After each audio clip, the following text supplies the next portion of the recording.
कबीर परमात्मा के अपने आप उदाहरण देकर कहते हैं कि कबीरा वैद बुलाइया पकड़ के देखी बाँ, और वैद न वेद न जाने ही मेरा करग कलेजे माँ। कहते हैं डॉक्टर बुलाया, डॉक्टर ने नाड़ी देखी, बाँ पकड़ के, पहले ये थे थर्मामीटर हाथ से देखा करते हैं, और वैद कहता है इसका कोई बीमारी नहीं और रोज सूखते आवे। कहते हैं कबीरा वैद बुलाइया पकड़ के देखी बाँ, और वैद न वेद न जाने ही मेरा करग कलेजे माँ। उस परमात्मा की और यहाँ के दुखों का जो दुख है, यहाँ के दुखों को देख देख कर कुत्ते ने देखे खाज किधर कीड़े पड़ रहे उसके हैं, किसी खाज लग रही है। ये भी पहले आप जैसे अड़े चौड़े हो कांडे थे और बढ़िया बढ़िया सूट गाड़ के चल रहे थे, भक्ति करी को नाच बिरान माटी करवा ली। तो ये बातें उनको तुरंत याद आने लग जाएंगी जिनकी आंखों का मोतियाबिंद का ऑपरेशन हो गया, अर्थात जिनको तत्व ज्ञान हो गया। अब तो हम देखते हैं कुत्ते हैं, गधे हैं, सुअर हैं, बैल है, जोड़ रखा गाड़ी में, भर रखा सामान, चलता नहीं था, दे लट्ठा गद्दा गधोरी उस पर। तो हमने सोचा ये तो ऐसे बनते रहेंगे और हम ऐसे ही मनुष्य बने रहेंगे। काल ने ऐसी बुद्धि भ्रष्ट कर रखी हमारी, क्योंकि ज्ञान है नहीं। ज्ञान हो तो हम ये नहीं सोच सकते, क्योंकि यहाँ तो प्रत्येक प्राणी का अपना किया कर्म इसको मिलेगा।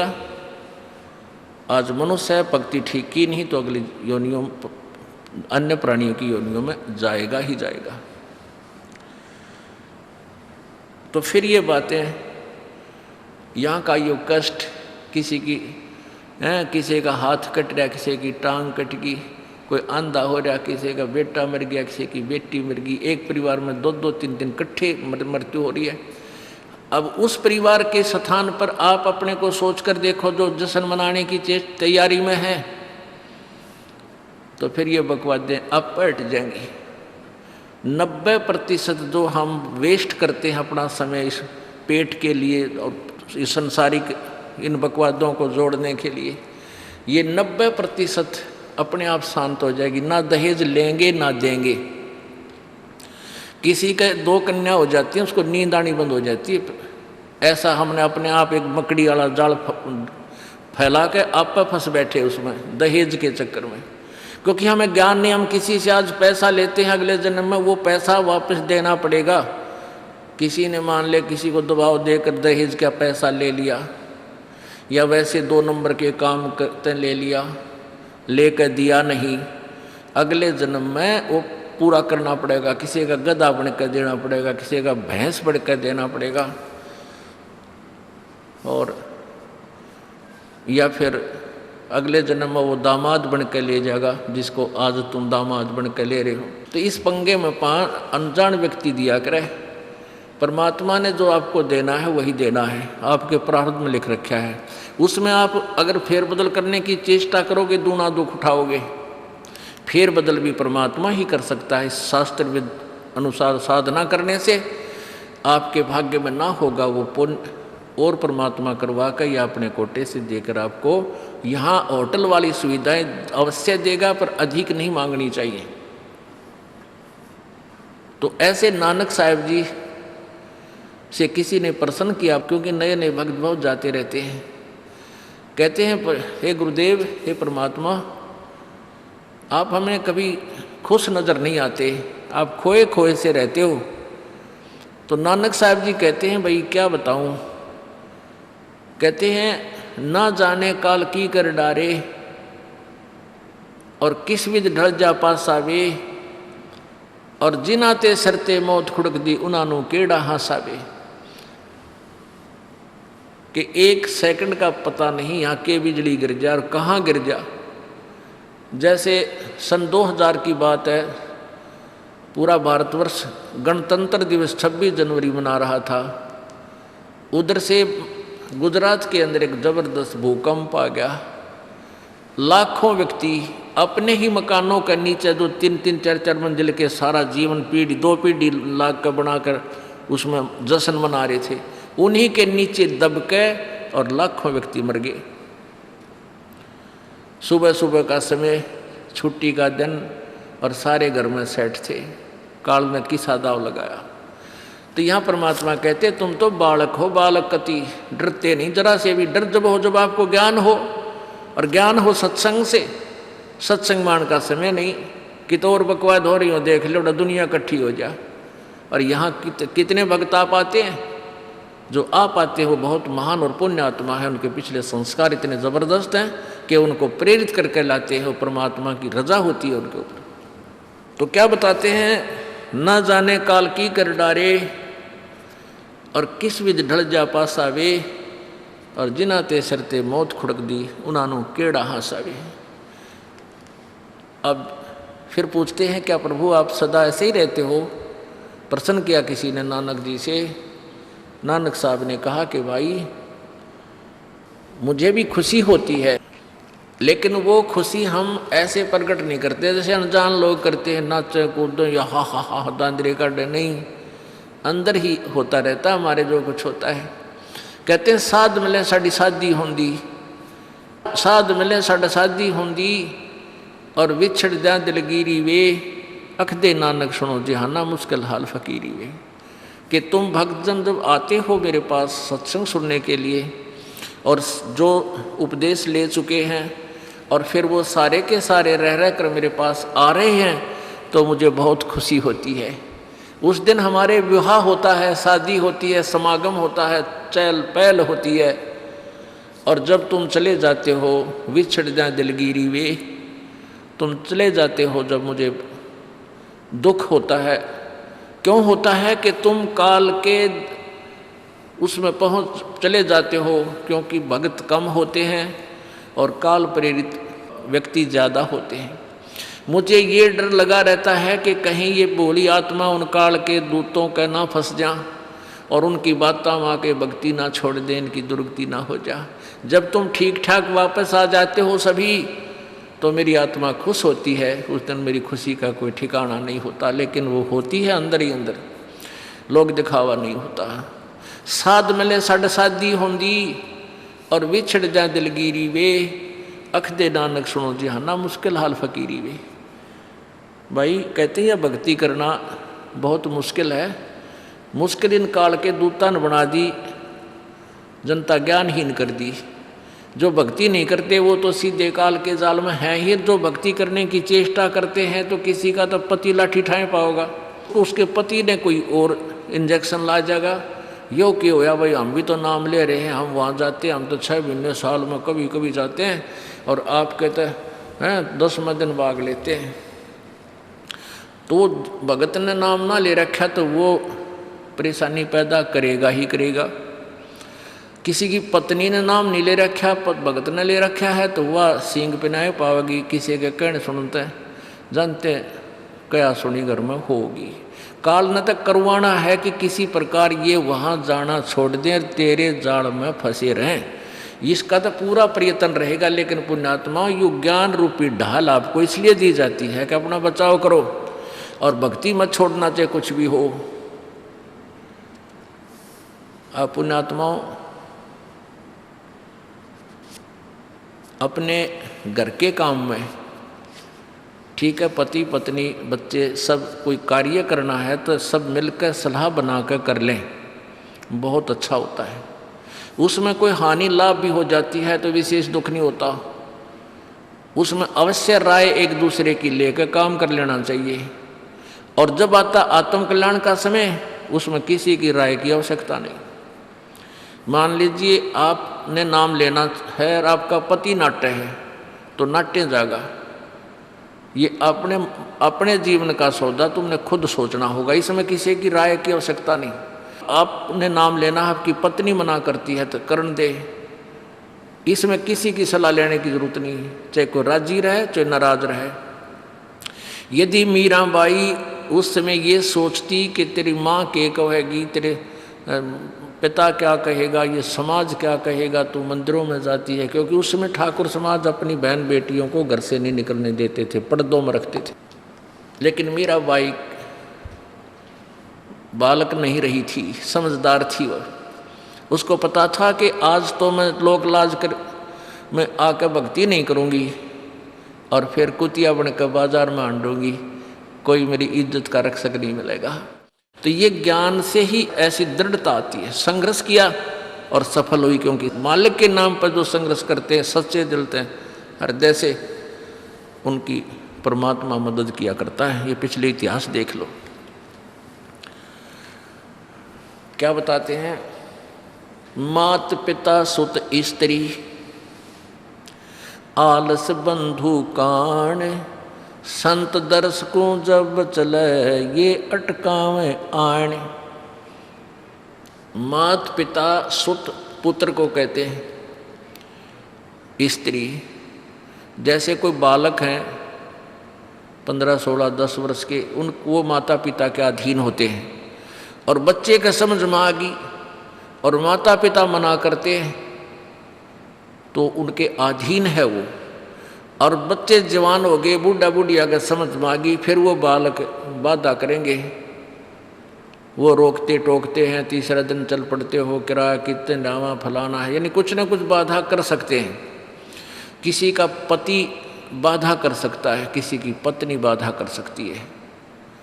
जब भक्ति की तरफ अग्रसर होता है या सत्संग में आने की तैयारी करता है। या फिर आलस बंधु कान, आलस माने आप ढीले गोडे छोड़ दे, फिर देखांगे इबका नहीं जाता, सर्दी घनी है, गर्मी घनी है। और या बंधु कान, लोक लाज, इनके कारण ये है भक्ति में बाधक। अब क्या बताते हैं परमात्मा? मात पिता सुत स्त्री आलस बंधु कान, संत दर्श को जब चले ये अटकावे आण। इनका अटकाया अटके नहीं, और संत दर्श को जाए, कह कबीर सो संत है आवागमन नसावे। इनका अटकाया अटके नहीं, और संत दर्श को जाए यानी सत्संग में अवश्य जावे, कह कबीर सो संत है आवागमन नसाए, उसका कल्याण होगा। आज मीराबाई जी का कितनी श्रद्धा और आदर के साथ नाम लिया जाता है। और यदि वो उसी तरह की क्रियाएं करती जो उस समय की बहन बेटियां लोक लाज में फंस का अपना जीवन बर्बाद करगी, आज वो कुतिया बनी आंड है। परमात्मा कहते हैं नकबे सर नकबे बनी वह पैर थी हार हमेल, और सुंदरी से वह कुतिया बनी सुन साहिब के खेल। बीबी पड़ते रहे थी डोडी लगे थी बार, अब गातु गाड़े फिरती है बन कुतिया बाजार। वो पर्दे की सुंदरी सुनो संदेशा मोर, इब गातु गाड़े फिरती है वो करें सरायों शोर। अब जो डोडी पर्दे जिनका लग गया करते, पर्दे में रहा करती थी, जो अपने आप को ऊंच घरों की बेटियां बहू कहा करती थी, उनका सत्संग की छीट लगी नहीं, करते बाहर निकली नहीं। पूर्व जन्म की पुण्यात्मा थी, उनको कोई रानी बन गई, कोई महारानी बन गई, कोई अच्छे घर में इस मायाधारी मस्करिया का जन्म हो गया। और वो भगवान से दूर रहने के कारण फिर अगले जन्म में कुतिया की योनि पाती है। तब तो पर्दों में रहती थी, उंगली भी ना दिखने दे थी, किसी बाहर कहीं हमारी बेइज्जती ना हो जा, मेरी पत्नी जो है सत्संग में चलेगी तो इज्जत का नाश हो जाएगा। और वह इज्जत फिर उगाड़ी अंडा है कुतिया बन कर। कहते हैं नकबे सर नकबा बनी पैर थी हार हमेल, 1-1 लाख के गहने पहरा करती, आज वो सुंदरी से कुतिया बनी देख साहिब के खेल। तो पुण्यात्मा ये इन बातों से डर लगना चाहिए। इन बातों से डर लगने लगेगा, मालिक में रुचि बनेगी और भजन करने को दिल करेगा। और ये लोग दिखावा जो ड्रामा है, नाचा कूदी, ये बकवाद मन में आवे को नहीं। ये कहने की आवश्यकता नहीं पड़ा, दास ने कैसा मत करियो। हाँ कहना तो पड़ता है एक बार बालक को, कुछ दिनों के बाद फिर आपकी रुचि ना बढ़े। इतना तो इस दास को विश्वास हो गया है कि परमात्मा के बच्चे भगवान को पहचानने लग गए, क्योंकि अब शिक्षित समाज है। आपको नाम दिया जाता है, नाम देने से पहले सब नियमों से परिचित कराया जाता है। और हमने ये पुस्तक बनाई है भक्ति सौदागर को संदेश। इसके प्रथम अध्याय में ही हमने नियमों का पूरा विस्तार से विवरण दिया है कि कोई भी पुण्यात्मा इस आश्रम की तरफ आएगा तो पहले तैयार होकर आवे। पहले क्या होता था कि भक्तजन समझाते थे नाम ले लो तुम्हारा कल्याण हो जाएगा, बड़े सुख होते हैं। यहाँ आ जाते थे उपदेश लेने, और यहाँ आकर के हम फिर उनको लिस्ट दिखाते थे ये नियम निभाने हैं, तो भाग जाते थे कि नहीं हमारा भी ये नियम नहीं नंबर। क्योंकि वो उल्टे रंग में रंगे हुए वो सारे। तो अब उनको पहले ये लिख कर दे दिया कि तुम तैयार होकर आ जाना, तुम्हारा मन मानने तो आना, क्योंकि कल्याण होगा इस मर्यादा में रहने से। तो अब ये दास देख रहा है कि अब कितना डर लगता है बहन बेटी भाइयों को, बच्चों को। अब वो कहीं, क्योंकि समाज हमारा जो है सारा का सारा समाज काल प्रेरित है, उन्हीं क्रियाओं को कर रहा है जो ना करने वाली होती हैं। और हमारा भक्त एक घर में एक व्यक्ति ने नाम ले लिया और 5-6 व्यक्ति वो सारे शास्त्र विरुद्ध साधक हैं, तो उनके साथ संघर्ष बनता है बेचारे का जा करके। फिर भी वो इतना दृढ़ है, डरता है, आकर पूछता है जी मेरे पे ऐसी गलती होगी, मेरा नाम तो खंडनी हो गया, आगे से नहीं करूँगा। तो कहने का भाव ये है कि पहचानने लग गए तुम परमात्मा को और संघर्ष करना सीख गए, आप सफल होगे, देख लेना एक दिन। ये नाखून पालिश लगाते हैं, ओठों पर इसी बूंदी शक्ल बना लेते हैं, लाल वो लगा कर लिपस्टिक, इतना बेहुदी शक्ल बन जाती है। कहते हैं अब ऐसी मर्यादा बन गई, बहन बेटियां कहते हैं कि हम ऑफिस में जाते हैं तो ये लिपस्टिक वगैरह नहीं लगाते, नेल पेंट नहीं लगाते, तो क्या कहते हैं उस दूसरे कि तुम्हारे घर में कोई मर गया क्या? अरे थारा गजब भैया, ये बकवाद करने तो सारे जी जाओगे तुम, अकल खत्म होगी। यानी एक मर्यादा बन गई, जो ऐसे उल्टे काम ना करे उसने हे समझन लागे। निरंजन धन तेरा दरबार जहाँ तनिक नहीं न्याय विचार, सारे उल्टे काम में राजी रहे। लेकिन हमारी बेटियां अब संघर्ष करती हैं कि हाँ उनको ज्ञान हो गया, वो तो बालक हैं, कुछ भी कह सकती हैं। तो अब हम सबको बताते हैं ये ऐसा नहीं करना, क्योंकि पहले हमारा ज्ञान गाँव में ज़्यादा चला था। इस दास ने गाँव में जाकर प्रचार किया, तो वहाँ तो ये था को ना लिपस्टिक का फंड था, ना कोई नाखून पालिश लाया करती, मेहंदी मुंदी ला लेती, तो यार वो भी मना कर दिया हमने, समझा दिया कि इसका कोई फ़ायदा नहीं है, अपना भक्ति करो। तो वो तो सब एक साधारण सी बात ही छोड़ छाड़ दी। अब शहरों में फैल गया परमात्मा का जो ज्ञान है। अब शहरों से जो बेटियां आती हैं वो सारे तो नाखुना निशी बुरे हाल तो सनाए पाओगी। और इधर बिहार में तो और बेगन हो रहा है, कति बुढ़ी बालक सारे लाल ये नाखुना न कति नो कुसूती तरह पेंट करके लाऊंगी, नो चमकान दे। अब इनको समझाना पड़ता है कि ये नहीं करोगे तो मान जाते हैं कि नहीं आगे नहीं करेंगे हम, क्योंकि इनकी आवश्यकता भी क्या है। भगवान ने तो कितने सुंदर नाखून पहले बना कर दे रखे, इन पर क्या फायदा और बकवाद करने की। तो मालिक ने जो अंग दे रखे हैं वो बहुत अच्छे बना कर दे रखे हैं, इसमें हमको फेरबदल करें, ये हमारी वो लोग दिखावा मेकअप है, इसकी हमें आवश्यकता नहीं।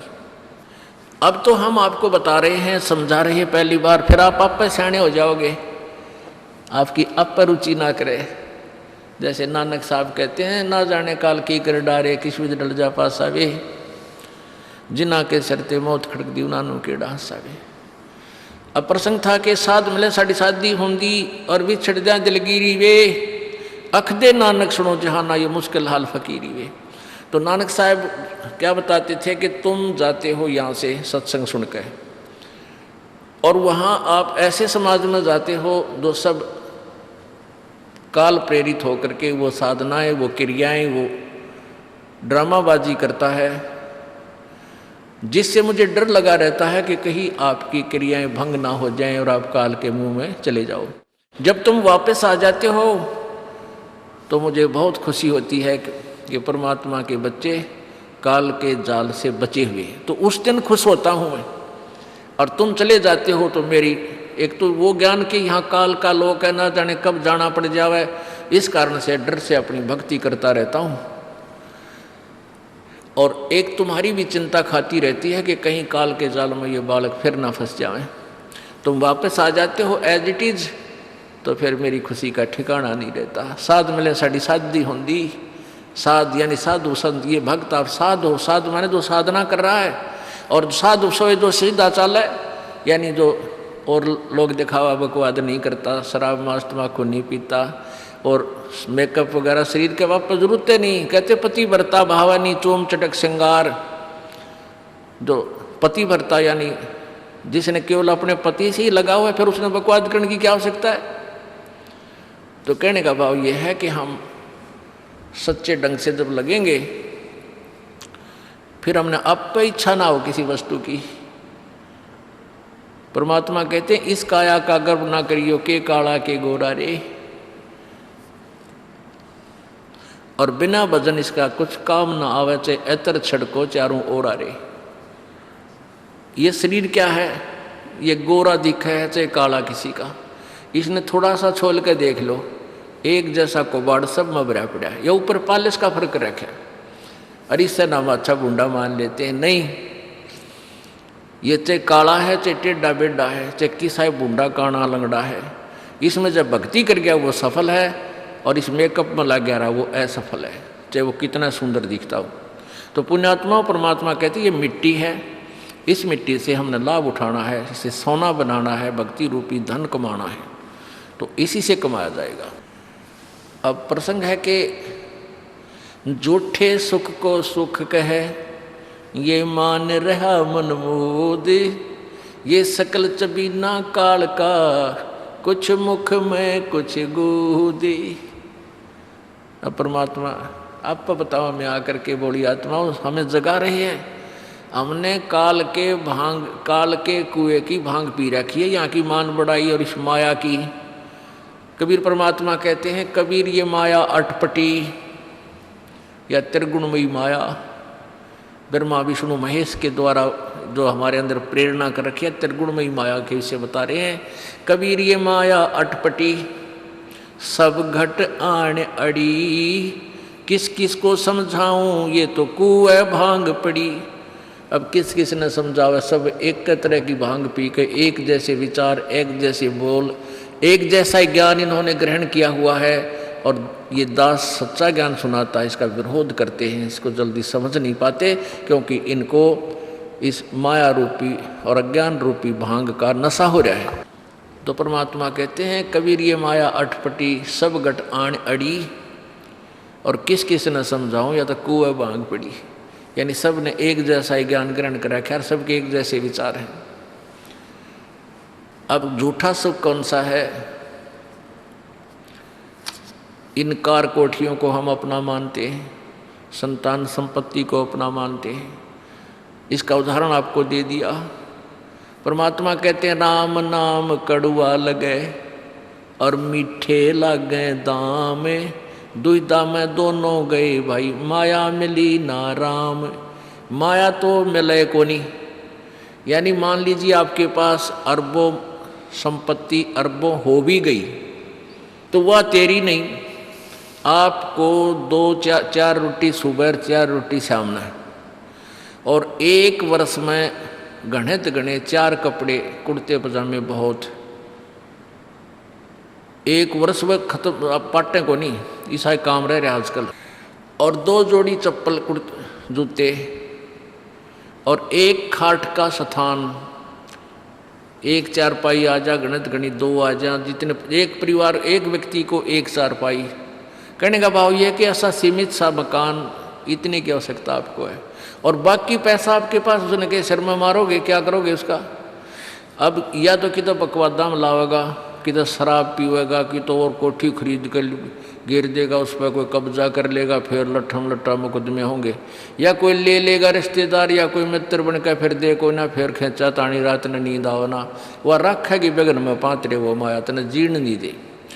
और माया तो परमात्मा कहते हैं इस जीव की सबसे बड़ी शत्रु है, जो भगवान से दूर करे। अभी झूठे सुख को सुख मान लिया, कार कोठी होगी, बढ़िया व्यापार बिजनेस या कोई नौकरी होगी, तो भगवान से 100 कोस दूर है वो प्राणी। कोई एक आध पुण्यात्मा इसे प्रेरणा होकर आ जाता, वो तो फॉर एग्जाम्पल होते हैं। तो परमात्मा कहते हैं इसे सुख का आग लगे जो भगवान से दूर करे। परमात्मा कहते हैं वो दुख अच्छा हमारे लिए जो परमात्मा के चरणों में हमें लगाए रखे। कबीर साहब कहते हैं सुख के माथे पत्थर पड़ो जिससे नाम देते जावे, और बलिहारी वो दुख जो पल पल नाम रटावे। कि हे परमात्मा इसे सुख की हमने जरूरत नहीं, जो भगवान से दूर करे। पत्थर पड़ो इसे सुख के ऊपर, और बलिहारी उस दुख के जो पल पल नाम रटावे।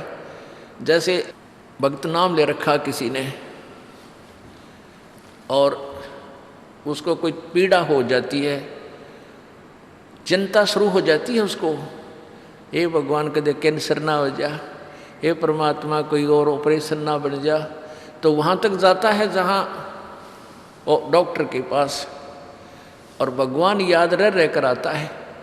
और वहाँ जाकर डॉक्टर करता है अल्ट्रासाउंड और एक्सरे वगैरह करके बता देता है कि आपको वैसी कोई खास बीमारी नहीं है, नॉर्मल सी है, ये दवाई लो ठीक हो जाएगी। उसके बाद फिर परमात्मा के गुण कितने गाता है वो।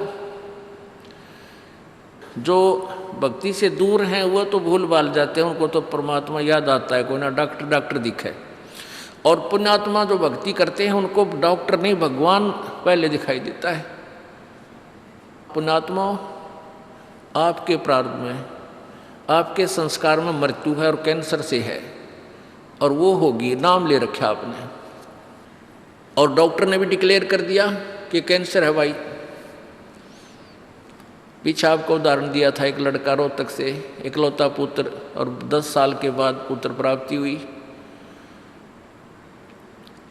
और उस लड़के का कान में कैंसर बता दी, PGIMS रोहतक तक। उन डॉक्टरों ने फाइनल कर दिया और उसका पूरा डाटा अपने मोबाइल में नोट कर लिया कि इसका ऑपरेशन करवा ले और दिल्ली ले जा, हम नहीं कर सकते। वो रोता हुआ यहाँ आए। अब क्या है कि ये काल बड़ा उस्ताद है, थोड़ा सा सुख होते ही भगवान ने भूलन लाग जाए। वो 5 महीना में आए हमारे पास रोहतक से, जबकि आए महीने आना चाहिए था। 5 महीने में पता करा भाई कितने दिन में आए, वो 5 महीने वाला गेला। हमें भी ज़्यादा खींचातानी करें भाई इतना लेट क्यों हो गया, तो भगवान ने नहीं चाहिए तो फ़ायदा क्या होगा। ये कुदरती है। जब इस महीने 2 महीने में आपका प्रेरणा नहीं उठी, लोर नहीं उठी आने की, तो फिर भक्ति कहाँ चल रही है आपकी।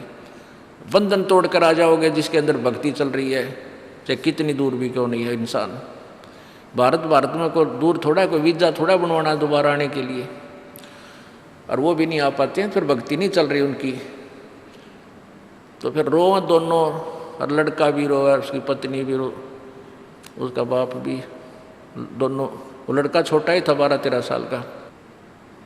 कहने लगे जी कैंसर बता दी, हमारा तो इकलौता पुत्र है। बुरा हाल मेरी नहीं सुने, रोए वहाँ बेटा बात सुनो, आप दोबारा चेक कराओ और पूरी श्रद्धा रखना मालिक में।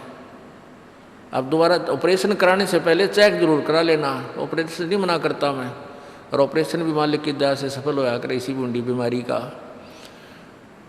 तो उनके यह बात जच गई, जानते डॉक्टर से कहा जी इसको ऐसे, वो रिपोर्ट दिखाई, और फिर कहा जी, वो डॉक्टर ने कहा अभी मैं दोबारा चेक कर लूँगा। मालिक प्रेरणा करता है कि एक बार चेक करना पड़ेगा, मैं ऑपरेशन करने से पहले चेकिंग फिर करूँगा। दोबारा चेक किया, उसने बताया इसका कोई कैंसर नहीं है, और कान की हड्डी बढ़ है, और 6 महीना में एक बार दिखा जाइए, आप पर ठीक हो जाइए। अब पुण्यात्माओं, अब उस परिवार के को भगवान कितना प्यारा लगेगा, कितनी श्रद्धा बढ़ेगी। और आए महीने 2-2 चक्कर काटेंगे, तो इंसान तो होंगे, शैतान होंगे, तो फिर आपत्ति आओगी उन पर। भगवान से दूर होते ही फिर ये विरानमाटी होगी। तो कहने का भाव ये है कि सुख के माथे पत्थर पड़ो जो नाम हृदय ते जा, और बलिहारी उस दुख के जो पल पल नाम रटावे। संत शरण में आने से फिर आई टले बला, और जय मस्तक में सूड़ी होवा कांटे में टल जा। ये मालिक की वाणी है, गलत नहीं हो सकती।